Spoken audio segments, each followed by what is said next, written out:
Ari hamwe na maminista angĩ mwena wa Narok icera-inĩ rĩa gũthũrima tabarĩra cia gĩthirikari, minista wa ũgima wa mwĩrĩ Mutahi wa Kagwe oigĩte kũrĩ na mũrurumo mwerũ wa COVID-19 wambĩrĩirie gũtuthũka na ũguo kũria a Kenya matĩye mawatho.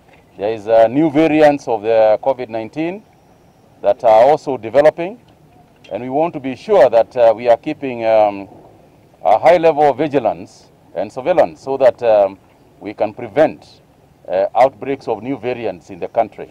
Gukirio Mutahi aroiga andu aria mari kaunti-ini iria iri mihaka-ini ya Kenya na mabũrũri mangĩ mabatie gukorwo na umenyereri munene. We have to be very careful moving forward.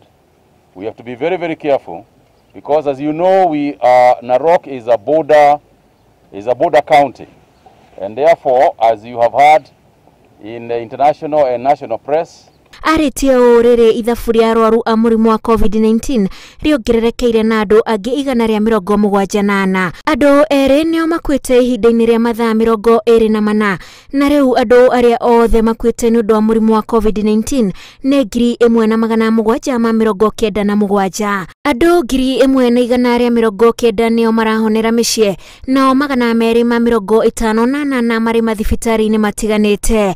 Ngĩribotera Inooro TV, Njĩtagwo Wanjikũ wa Kimani.